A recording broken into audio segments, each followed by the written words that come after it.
बिस्मिल्लाहिर्रहमानिर्रहीम अस्सलाम वालेकुम। इम्प्रॉपर इंटीग्रल्स हम डिस्कस कर रहे थे और एक्सरसाइज 5.3 के हमने पहले 20 क्वेश्चन मुकम्मल कर लिए हैं। उससे अगला क्वेश्चन है क्वेश्चन नंबर 21। सबसे पहले इसको लिखते हैं।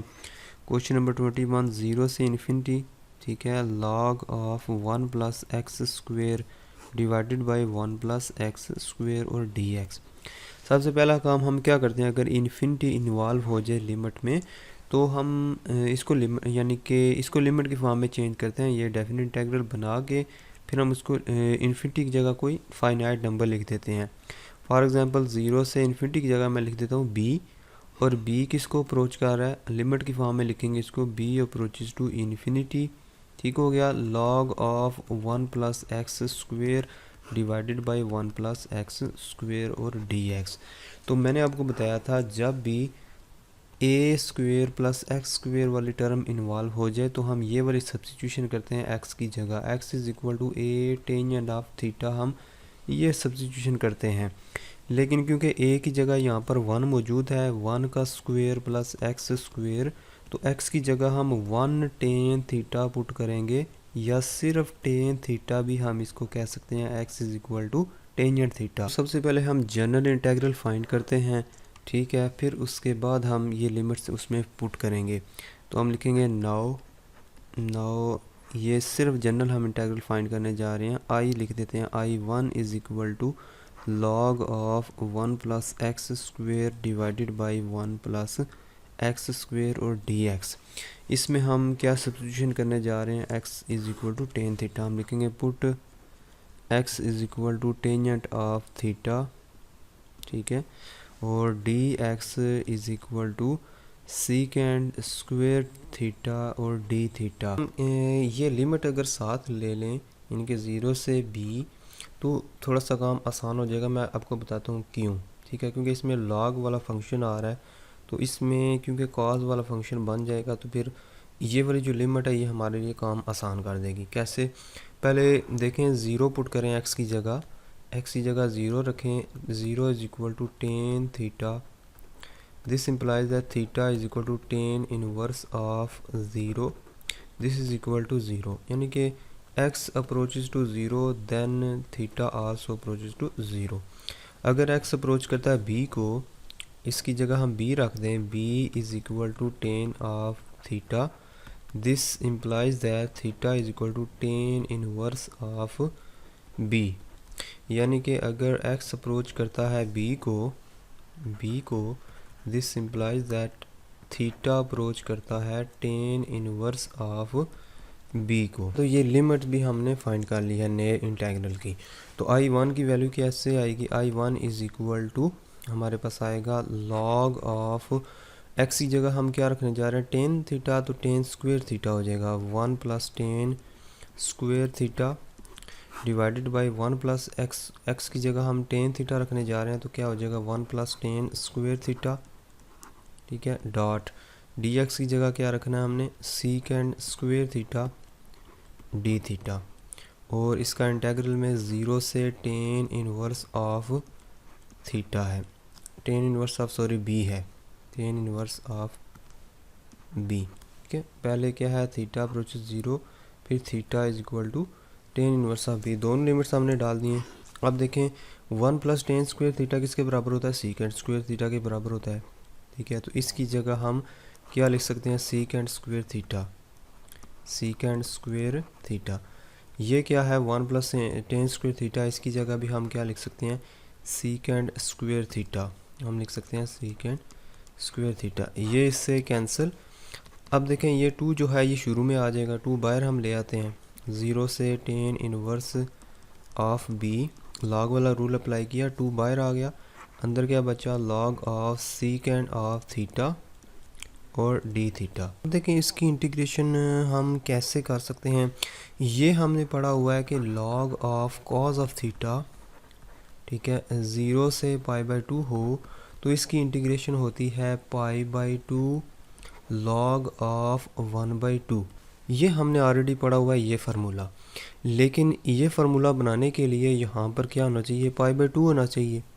तो अगर हम ये लिमिट वापस कर दें और यहाँ पर क्या होना चाहिए, cos ऑफ थीटा होना चाहिए, यहाँ पर तो सीकेंड थीटा है।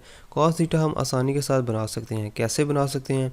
अगर मैं माइनस को मल्टीप्लाई भी करूँ, ठीक है, इधर भी और इसके साथ भी, माइनस माइनस प्लस कोई फ़र्क नहीं पड़ता।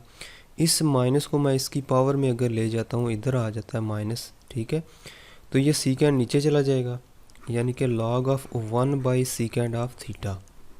तो हम कॉस इसमें कॉस की शक्ल बना सकते हैं। डी थीटा 0 से टेन इनवर्स ऑफ बी बाहर क्या है -2 इज इक्वल टू। अब देखें सीकेंड थीटा किसके बराबर होता है? 1 बाई कॉस थीटा के। तो 1 बाई कॉस थीटा नीचे आएगा तो कॉस ऊपर चला जाएगा। तो log ऑफ कॉस थीटा तो हमने बना लिया, लेकिन ऊपर यहाँ पर क्या बनाना है? हमने π/2 बनाना है। π/2 बनाने के लिए हम इस इंटीग्रल को ओरिजिनल इंटीग्रल के पास ले जाएंगे, यानी कि टेन इनवर्स ऑफ बी -2। उस इक्वेशन नंबर 1 में इसको पुट करेंगे। ये I1 की वैल्यू आई है ना, I1 सिंप्लीफाई होके जो हमने लिखा है उसके बराबर आया। तो इसको अगर 1 का नाम दें, b अप्रोच करेगा इन्फिनिटी के, तो इसमें पुट करते हैं। हम लिखेंगे फ्रॉम 1, हम लिखेंगे फ्रॉम 1 की लेफ़्ट साइड पे कौन सा इंटीग्रल लिखा हुआ है? ये वाला। तो इसको दोबारा लिखते हैं 0 से infinity log of 1 plus x square divided by 1 plus x square d x is equal to. यहाँ पर क्या टारगेट है हमारा कि यहाँ पर π/2 बनाना है। तो इस तरफ क्या लिखा हुआ? फ्रॉम 1 में अगर देखें तो limit b approaches to infinity लिखा हुआ है। ये वाली चीज़ I1 वाली उठा के इधर रखते हैं, -2 0 से ten inverse of b log of cos of theta और डी थीटा। अब देखें जब b इन्फिनिटी को अप्रोच करेगा, यहाँ पर इन्फिनिटी लिखा हुआ है, b इन्फिनिटी को अप्रोच करेगा तो टेन इनवर्स इन्फिनिटी π/2 आ जाएगा। तो इस लिमिट को ख़त्म करने के लिए हम ऊपर क्या लिख देंगे? π/2, 0 से π/2। यानी कि मतलब यह है कि जिस तरह ये सिंगल इंटीग्रल लिखा हुआ है, इसको हम लिमिट की फॉर्म में लिख सकते हैं।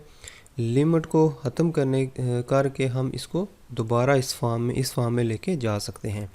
तो हम दोबारा इसको इस फॉर्म में लेके आए हैं। क्यों लेके आए हैं? क्योंकि यहाँ पर हमने π/2 बनाना था। तो π/2 यानी कि b अप्रोच करेगा इन्फिनिटी को, तो टेन इनवर्स इन्फिनिटी क्या होता है? π/2 ही होता है। तो log of cos of theta d theta this is equal to -2 है ना बाहर, तो यहाँ पर वैल्यू इसकी आएगी π/2 log ऑफ 1/2। ये 2 से कैंसिल, ठीक है, हमारे पास आंसर आता है -π log ऑफ 1/2, या माइनस को ख़त्म कर दें तो पाई log ऑफ 2 आता है। ये माइनस इसकी पावर में ले जाएं, ठीक है, इधर हो जाएगा प्लस, ये माइनस इधर आ गया, इसको उल्टाएंगे तो 2 हो जाएगा। ये जो आंसर आया है ये फाइनाइट आंसर है। अगर ये फाइनाइट आंसर है तो ओरिजिनल इंटीग्रल क्या करेगा? ये वाला जो ओरिजिनल इंटीग्रल है ये कन्वर्ज करेगा। तो लास्ट में हम लिख देंगे द गिवन इंटीग्रल क्या करेगा? कन्वर्जिस। तो एक दफ़ा फिर इसकी समरी देख लेते हैं कि हमने क्या किया है। जस्ट हमने सबसे पहले इम्प्रॉपर इंटीग्रल को लिमिट की फॉर्म में लिखा है, फिर हमने ये वाला जो इंटीग्रल था इसको उठा के इधर अलहदा से इसको सॉल्व किया है। कौन सी सब्स्टिट्यूशन की है? x is equal to tangent of theta. मज़ीद सिंप्लीफाई और लिमिट्स वगैरह इसमें पुट की हैं, तो हमारे पास सिंप्लीफाई होके रिज़ल्ट ये बन गया है। तो यहाँ पर हमें एक फार्मूला याद आया, ये वाला 0 से π/2 था, उसमें यहाँ पर cos थीटा तो बना लिया हमने, लेकिन π/2 बनाने के लिए हम इस I1 को, I1 क्या चीज़ है? ये I1 है, ठीक है, ये वाला। तो इस I1 को इधर रखा, लिमिट को वापस उसमें पुट किया, तो हमारे पास यहाँ पर π/2 बन गया। जब π/2 बन गया तो हमने इसका आंसर इसमें लिखा डायरेक्ट, तो हमें पता चल गया कि इसका आंसर क्या आता है? फाइनाइट आंसर आता है। तो गिवन जो ओरिजिनल इंटीग्रल होगा वो कन्वर्ज करेगा, तो हम लास्ट में लिखेंगे गिवन इंटीग्रल कन्वर्जिस।